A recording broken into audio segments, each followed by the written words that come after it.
There is no better way to introduce today's guest other than using her own words from her Facebook profile. As a child, Tammy had a Pegasus as a pet. Seriously, no one else saw it. She knew she was part mermaid and liked to believe that Africa was just around the corner rather than thousands of miles away. Using her passion for nature and veterinary and wildlife degrees, she is doing her best to make the world a better place through research, writing, and education. I love this bio. I think it's great. And I am Marcia Sivek, and this is BeProvided Conservation Radio.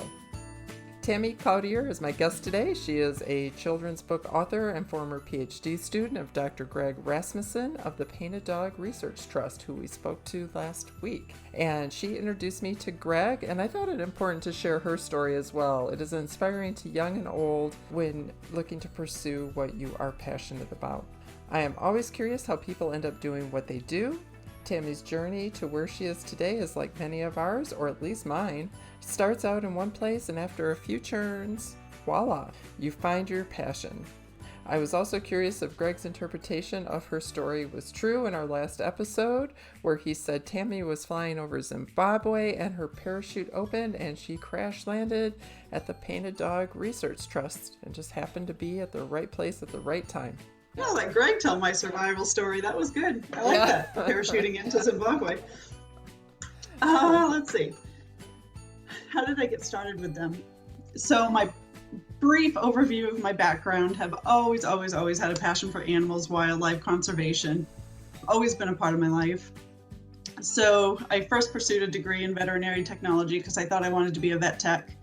Did that for a while, realized that it was really behavior that I wanted to get into, not the medicinal pharmaceutical piece. So merged that into a bachelor's in psychobiology, fancy word for animal behavior. And then eventually rolled that into my master's in wildlife science, where I first got into the painted dogs, did my master's project on painted dog enrichment in US zoos. And then I, again, morphed that into a PhD with Dr. Greg Rasmussen at the Painted Dog Research Trust, where I got to expand my knowledge of painted dogs at that point in the wild, not just in captivity.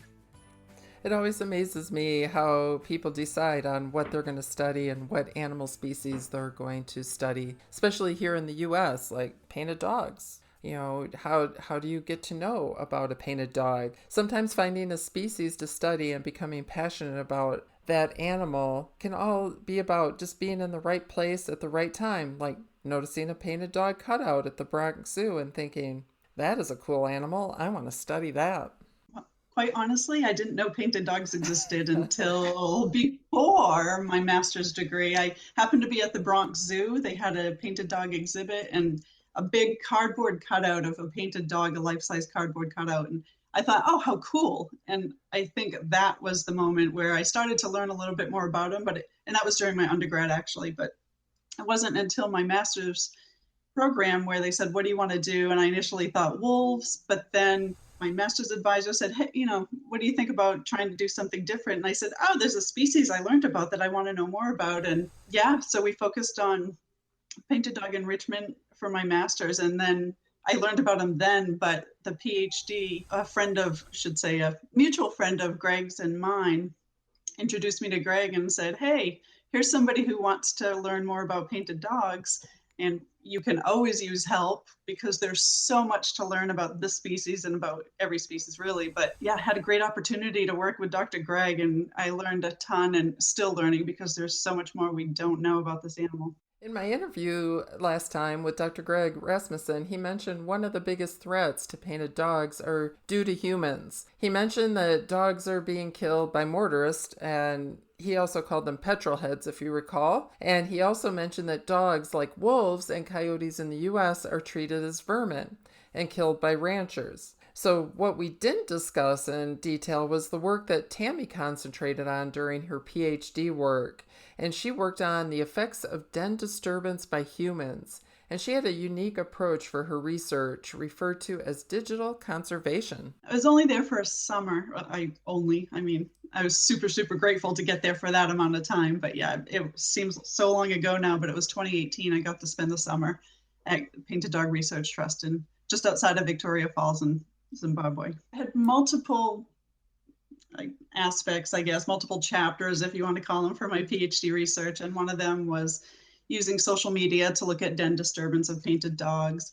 Another was looking at using camera traps out in the field or in the African bush to try to find these guys. They're so elusive, and we captured them on camera traps, and I was there for an entire summer, and I never got to see these little buggers a lot, in person, because Oh, they just, I think they knew how badly we wanted to find them, but we knew they were on there in the area because we caught them on the traps. But so we were looking for presence just to see if they were there, and trying to get more information of the area where we could find them. And finding where these animals are is kind of like a double-edged sword, really. Scientists like Tammy need to find them so they can monitor their natural behavior in the wild. And they use, camera traps and look at them and observe them at a distance. But these animals are also a huge attraction for safari travelers. They pay a lot of money to see rare animals such as painted dogs, and some safari drivers either don't know better or are just willing to do what it takes to let their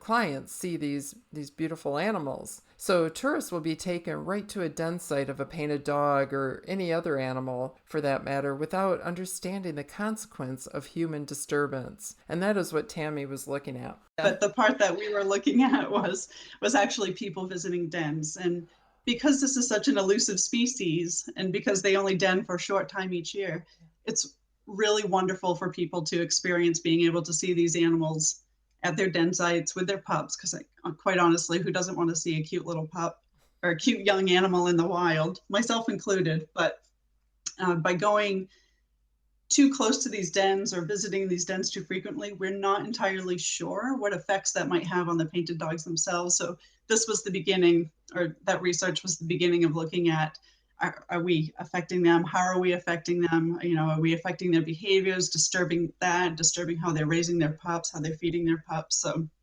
we were just diving into that topic when I went over. That was the beginning of the research, and Okay. I know Greg is still working on parts of that too. And again, I would love to help him with that, to explore that further. But I've heard different things, because unfortunately I didn't get to actually, well, I guess fortunately and unfortunately, I never saw a den myself in the wild, but typically they're hidden, because obviously the dogs don't want predators such as lions and hyenas to see them, and obviously they don't want people there either. But on private game reserves, people know where their animals are, so they're probably more able to, again, I can't speak to this personally, but able to locate a den on their property or within their range a lot more easily than out in the bush. It is interesting the role of social media in this case, a case where I find social media a little helpful and useful. So number one, I looked at using social media. We tried to find out where people were actually visiting dens. So using things like Facebook, Instagram, Twitter, and Flickr. Went on there, looked for posts where they had to meet specific criteria, but looked to see where it was happening. And we found that in 7 out of 14 countries, dog dens were being visited in, half of the places where painted dogs are known to persist. And it doesn't mean that they're all being visited, regularly in those countries. There's so much more research that's needed on that front. But just to get an idea of where things were happening, we looked into that a bit. Greg had worked on a belly score analysis method in order to look at wildlife health, and he can probably spoke to that. He probably can speak, or either spoke more in depth about that. But we used the method that he had created to look at belly scores between populations, between and among populations like Wangi and Monopools, the painted dog populations there. Using a really quick analysis tool lets you compare the populations to see how well each is doing. Third piece, we were looking at, the use of roads, because obviously if you're driving to a den, by a den in an area, after a while you just make a road, whether you intend to or not. So predators such as lions, hyenas will tend to follow roads. They use them for hunting, travel, etc. But unfortunately, if people are consistently visiting a dog den, they're making a trail that goes to the den, and animals being curious, hungry, whatever, you may have a lion or hyena that kind of wanders down these trails straight to a den. So not that humans are intentionally leading predators to a den, but over time, you're kind of opening up new ways of letting these animals know that the painted dogs are in the area, which puts the dogs at risk, not only from the humans, but then from other predators. So again, don't mean to do it. We're just excited about seeing dogs, but we don't realize the, domino effect that we may be having by doing something that we think is, pretty innocent. And then the fourth part, the Endangered Wolf Center in St. Louis, Missouri. It worked out. I think the dogs were trying to help me here. Worked out that they had 2 litters of painted dog pups. And so we had not a whole lot is known about their growth rate, nutrition, diet, that the connections between them all. So we were fortunate in that they had 2 litters, the same father.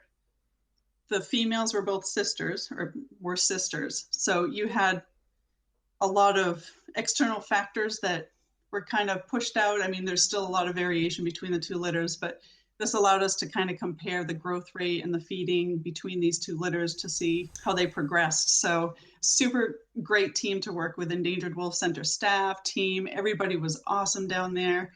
I got to participate in the 3 of the checkups, the pup checkups, where then I took me and a team of volunteers who were seriously, everybody I met down there was fantastic.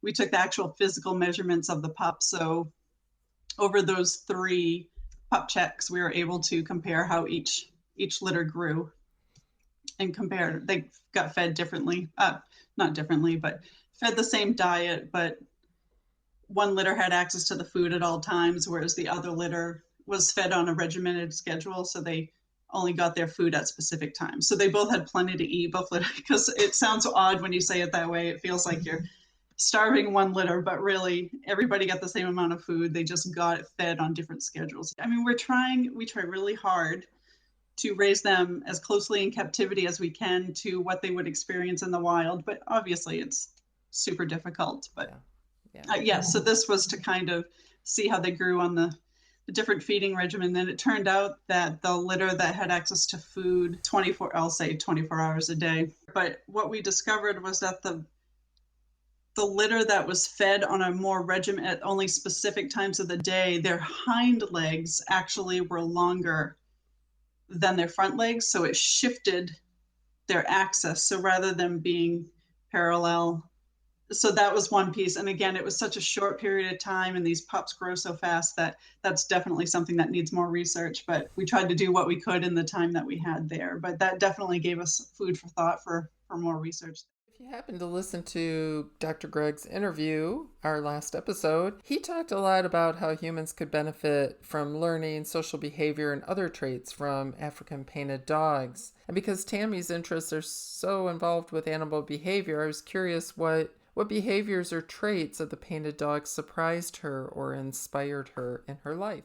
I think it was the family mentality, the pack cohesion. I didn't realize how family oriented they were. And there's so much more to know about it, like their communication. I've heard a couple of their vocalizations at the Endangered Wolf Center, but just how they communicate, because Dr. Greg had mentioned this and other research has come about this, about their communicating through sneezing but there has to be something else, because their hunting and other activities seem so coordinated sometimes, and in ways that we don't hear, or maybe we just don't see or detect, that there's so much to learn about them. And behavior is always my go-to thing. So, how they behave around humans and how we can behave to better preserve them and respect them, as well as still be able to enjoy seeing them. Because you don't want to stop people from seeing wildlife that they love and that they want to help and they want to do something, because a lot of them are just there to learn and enjoy it. Not, they don't want to harm them any more than they want to. But well, we're going to segue into the creative side of Tammy. She is not only a scientist, but she is also an author, and she published a beautifully illustrated book called Painted Dog Pursuit. And the illustrations were done by Thomas Block, and the story was written by Tammy herself. It's a wonderful story about a painted dog named Kane and his pack of dogs or family as they head out on a hunt. And the book is available on Amazon.com. So during my PhD program, I'd been trying to find ways to integrate science and art. And as much as I love science and I love doing that stuff, I found that I was really tired of writing dry, well, what sometimes dry writing. I love learning and I love writing, but at one point I was just thinking I need to do something more creative. So, and I also need funding because we all know research is not cheap. So my big idea was, hey, I'll write a kid's book about painted dogs since I love them and I'm learning about them. And all the funds that I get from it, I'll just put toward painted dog conservation research. So I did sell quite a few copies that did help buy camera traps and things like that. So that was fantastic. But wrote the manuscript, and I actually had it sitting around for a little while before I actually got it published. The publisher teamed me with a local artist up here in Maine who banged out these amazing illustrations within a month. I don't know how he did it, but he just said he'd never worked with African species before, and he was so excited about it that he got these things done so quickly, and it just came together really quickly, and it was a really fun project. And I found that it's really fun to look at the fact, like to share facts in a fun educational way, but not just have this dry manuscript that is just, here's my intro, methods, results, and discussion. And I really wanted to engage a different audience too. So you know, you want to entertain the younger generation, help them. They're going to be taking over when we leave off. So yeah, so it was just it was a really fun side project that actually opened up some more creative things for me, and I'm hoping to continue doing it in different avenues. Well, speaking of, Tammy and I hope to collaborate together on another book about coyotes. And hopefully that will be a fun collaboration where she will be writing and, if I can, get some illustrations out for her.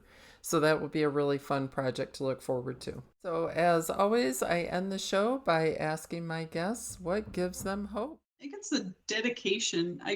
Like you said, we hear so much of the doom and gloom, but I always have to remind myself there are these amazing people behind the scenes, and we may not hear about them or see them in the media every day, but there are so many people working to make a difference, and they are. I mean, it may be in baby steps, but things are happening and perspectives are changing, and you know, just got to keep hoping, I guess. It is people like Tammy doing research and finding creative ways to save and protect our wildlife that gives me the most hope. So thank you, Tammy, for your hard work and dedication. For more information about Tammy, you can find her on Facebook under Tammy Cloutier, and that is Cloutier. And her book, Painted Dog Pursuit, is available on Amazon.com. For pictures of Tammy and her book, visit today's show notes on BeProvided.com. And the background music is Rainbows and Candy by Dreamlamp and is licensed from Soundstripe.com. I am Marcia Sivek, and this is BeProvided Conservation Radio. This concludes today's show, so stay safe and stay healthy, and thank you for listening.